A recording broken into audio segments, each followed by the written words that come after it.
माँ की अहमियत। शादी के कुछ सालों बाद ही जया के पति अभिराज की मौत हो जाती है। जया अकेले ही अपने तीन तीन बच्चों का भरण पोषण करती है। पति की मृत्यु के बाद वो न सिर्फ घर बल्कि बच्चों की बेहतर परवरिश के लिए बाहर की जिम्मेदारियां भी उठाती है, लेकिन बच्चों को अपनी माँ की जरा सी भी कद्र नहीं होती। माँ, मुझे स्कूल के लिए देर हो रही है। मेरा टिफिन बॉक्स कहाँ है? माँ, मुझे मेरे जूते नहीं मिल रहे, लाकर दे दो ना। ये रहा तुम्हारा टिफिन और वो पड़े सामने तुम्हारे जूते। मम्मी, आपने मेरा स्कूल बैग कहाँ रखा है? पूरे घर में देख लिया, कहीं नहीं मिल रहा। तेरे रूम की अलमारी में ही पड़ा है, देख ले जाकर। किसी तरह जया अपने तीनों बच्चों को तैयार करके स्कूल भेजती है, जिसके बाद वो घर चलाने के लिए सिलाई मशीन का काम शुरू करती है। सुबह शाम वो खुद भी एक मशीन की तरह काम में लगी रहती है। शाम में, मम्मी, कल हमारे स्कूल में पेरेंट्स मीटिंग है। आप प्लीज पिछली बार की तरह इस बार भी गंवार बनकर मत आना। मेरे सभी दोस्त हंसते हैं मुझ पर। और हाँ माँ, वहाँ ना थोड़ा ढंग से बोलना। लास्ट टाइम आपने हमारी नाक कटवा दी थी।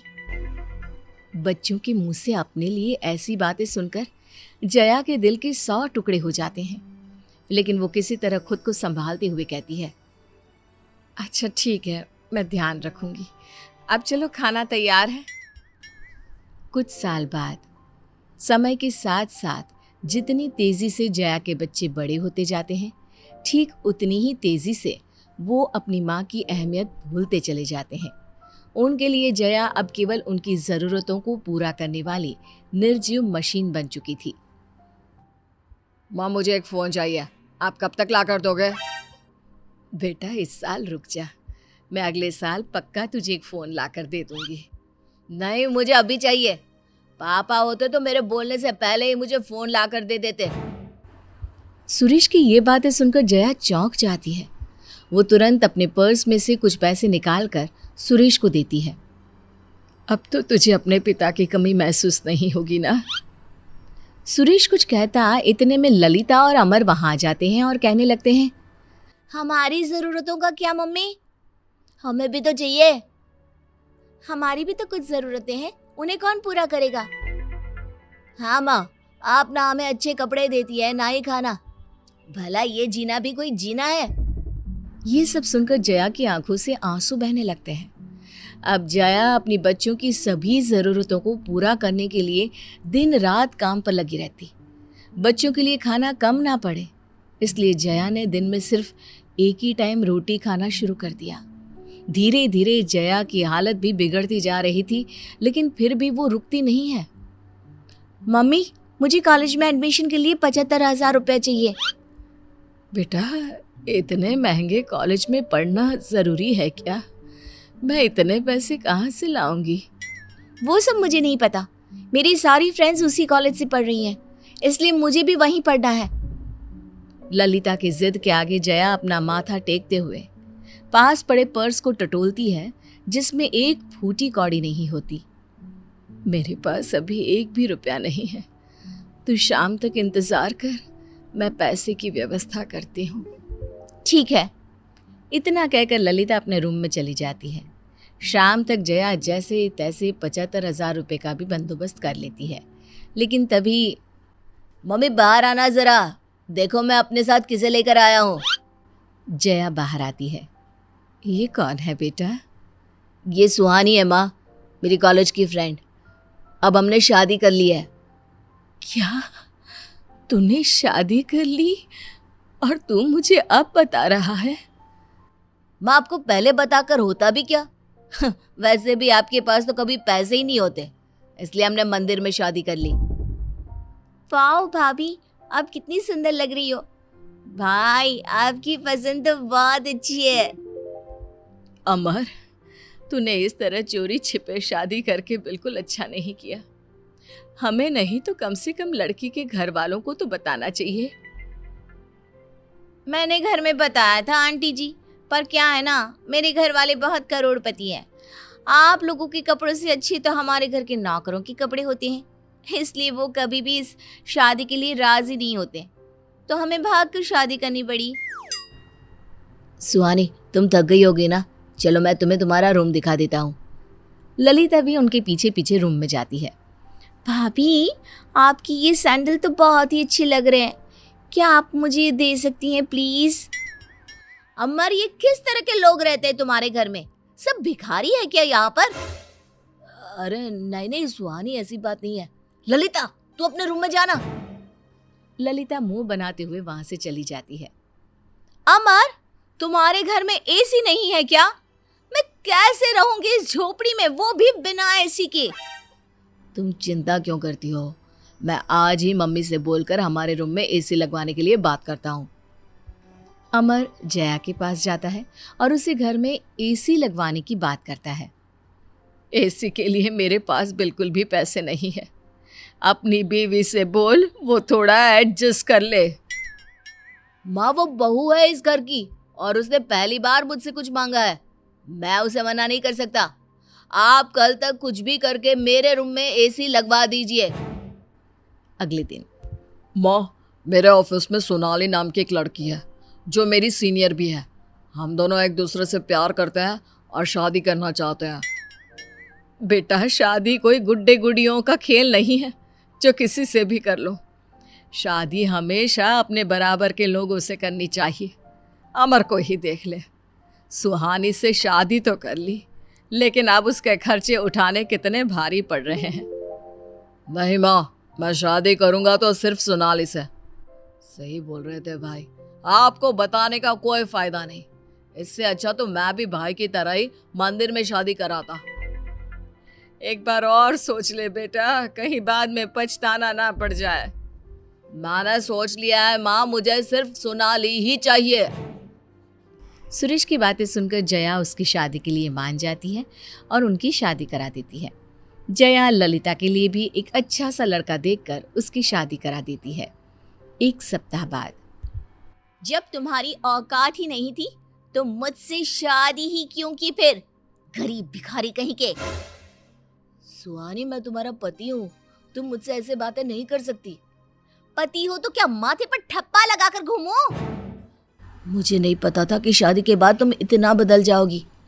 पता तो मुझे भी नहीं था कि तुम इतने ज्यादा फकीर होंगे, वरना मैं कभी तुमसे शादी नहीं करती। 2 रुपए तक तो कमाए नहीं जाते तुमसे, हमेशा अपनी माँ के आगे हाथ फैलाकर खड़े हो जाते हो, जाहिल इंसान। बस बहुत हो गया सुहानी, अब तुम मुझसे ऐसे बात नहीं कर सकती। पति हूँ मैं तुम्हारा।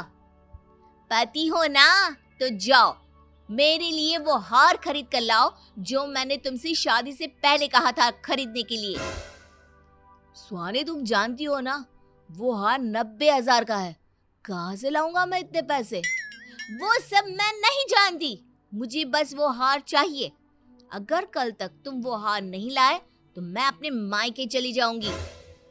इतना कहकर सुहानी वहां से चली जाती है। जया उनकी सारी बातें सुन लेती है। सुहानी और सोनाली, कहाँ हो तुम दोनों? मैं ज़रा किसी काम से बाहर जा रही हूँ, तुम दोनों घर को संभाल लेना और सबके लिए खाना बना देना। मैं खाना नहीं बनाने वाली, मेरे हाथ खराब हो जाएंगे। और मुझसे तो उम्मीद ही मत कीजिएगा, पता नहीं किस घर में आकर फंस गई मैं। इससे अच्छा तो मैं कभी भी सुरेश के साथ शादी ही ना करती। अच्छा ठीक है, फिर तुम दोनों बाहर से कुछ ऑर्डर कर देना। मैं सिर्फ अपने लिए ऑर्डर करूंगी खाना। और मैं भी, आप अपने बेटे से बोल देना कि वो बाहर से ही खाकर आ जाए। अरे पर वो तुम दोनों के पति हैं। पति है तो क्या हुआ, आज तक दिया ही क्या है उसने मुझे? इस छोटे से मकान में लाकर पटक दिया बस। जया निराश होकर वहां से चली जाती है। थोड़ी ही देर बाद अमर और सुरेश भी घर पहुंच जाते हैं। माँ, बहुत भूख लग रही है, खाना दे दो। तुम्हारी माँ घर पर नहीं है। घर पर नहीं है तो कहाँ गई है? तुम्हारी माँ हमें कौन सा कहीं बता कर जाती है। माँ आजकल बहुत लापरवाह हो गई है, समय पर खाना तक नहीं मिलता अब हमें। इतने में ही जया भी घर पहुंच जाती है। माँ, कहाँ थी आप अभी तक? खाना क्यों नहीं बना घर पर? मैं सोनाली और सुहानी से बोलकर तो गई थी कि कुछ बना ले तुम लोगों के लिए। क्या माँ, आपके होते हुए हमारी बीवी क्यों बनाएगी खाना? आप आज जानबूझकर घर से बाहर गई थी ना, जिससे हम परेशान हो जाए। नहीं नहीं बेटा, ये कैसी बात कर रहे हो तुम लोग। मैं तो बाहर किसी ज़रूरी काम से गई थी। अगर आपका ज़रूरी काम हो गया हो तो प्लीज हमारे लिए कुछ बना कर ले आओ, बहुत भूख लगी है। तुम पूछोगे नहीं बेटा, मैं किस काम के लिए गई थी बाहर। मुझे आपसे क्या मतलब, आप कुछ भी करें, कहीं भी जाइए, बस आगे से खाना ना टाइम पर बन जाना चाहिए। अपने बच्चों के मुंह से इस तरह से ये सब सुनकर जया बहुत दुखी हो जाती है। वो उनके लिए खाना बनाने चली जाती है। ऐसे ही कुछ महीने बीत जाते हैं। अब जया 80 की हो चुकी होती है। वो ठीक से चल फिर भी नहीं पाती। अमर, अब मैं तुम्हारे साथ इस घर में नहीं रह सकती। तुम्हारे पास ना अच्छे पैसे हैं और ना ही अच्छा मकान, ऊपर से वो बुढ़िया अलग मुसीबत है। मैं तुमसे ज्यादा पढ़ी लिखी और समझदार लड़की हूँ, इसलिए मैं तो कहीं भी आराम से सेटल हो सकती हूँ। तुम देख लो अपना। सोनाली, ऐसा मत बोलो प्लीज़। जैसा तुम कहोगी ठीक मैं वैसा ही करूँगा, पर प्लीज़ तुम ऐसे जाने की बात मत करो। वहीं सुरेश और सुहानी भी उनके कमरे में पहुंचते हैं। इन सब की जड़ ना मम्मी जी हैं। अब मैं भी उन्हें इस घर में बर्दाश्त नहीं कर सकती। सारा दिन बिस्तर पर बैठी रहती है। मुझसे उनकी अब और सेवा नहीं होगी। तुम ठीक कहती हो सुहानी, माँ के कारण ही रोज घर में क्लेश होता है। लेकिन हम माँ का करे तो क्या करें। हम एक काम करते हैं, माँ को वृद्धाश्रम भेज देते हैं, तो वो वहाँ खुश और हम यहाँ खुश। जया अपने बच्चों की सारी बातें सुन लेती है और चुपचाप अपने कमरे में जाकर बैठ जाती है। कुछ ही देर में जया के दोनों बेटे और बहू भी उसके रूम में पहुंच जाते हैं। माँ, हमें आपसे कुछ बात करनी थी। बोलो बेटा। माँ, हम चाहते हैं कि आप वृद्धाश्रम चले जाओ। हाँ माँ, आपकी वजह से हमारी पत्नियां भी खुश नहीं है, इसलिए आपको यहाँ से जाना ही पड़ेगा। ठीक है बेटा, मैंने कब मना किया है किसी बात के लिए।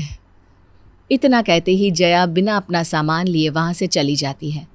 अमर और सुरेश भी जया को नहीं रोकते। कुछ महीने बाद। अमर, घर के काम के लिए एक नौकरानी रख दो, मुझसे नहीं होता ये सब। सुहानी, मेरे पास एक फूटी कौड़ी नहीं है, तुम नौकरानी की बात करती हो। तो ठीक है, खुद कर लो अपना काम। मैं तुम्हारे लिए कोई खाना नहीं बनाने वाली और ना ही तुम्हारे कपड़े धोऊंगी। सुहानी, अगर तुम ये काम नहीं करोगी तो और कौन करेगा। मैं कोई नौकरानी हूँ जो तुम्हारे घर के सारे काम करूं? अरे, ये तुम्हारा भी तो घर है, और फिर माँ भी तो काम करती थी ना, तो क्या वो घर की नौकरानी हो गई। माँ, वो सिर्फ कहने के लिए माँ थी तुम लोगों की, हैसियत तो किसी नौकर से कम नहीं थी। सुहानी की बातें सुनकर अमर का मुंह खुला का खुला रह जाता है। उधर सुरेश और सोनाली के बीच भी मनमुटाव शुरू हो चुका था। सुरेश, तुमसे एक काम ठीक से नहीं होता। मैंने तुमसे शादी करके अपनी जिंदगी की सबसे बड़ी गलती की है। और तुम्हारे कारण मैंने माँ को घर से निकाल दिया, और अब तुम ऐसा बोल रही हो। तो कौन सा महान काम किया है तुमने अपनी माँ को घर से निकाल कर? जिस माँ ने तुम्हें जन्म दिया, 9 महीने तुम्हें अपने गर्भ में पाला, उसके अंतिम पलों में तुमने उसे ही घर से निकाल दिया। अरे, जो इंसान अपनी माँ का सगा नहीं हुआ, वो मेरा क्या होगा। ऐसे ही रोजाना इनकी आपस में लड़ाई होती रहती।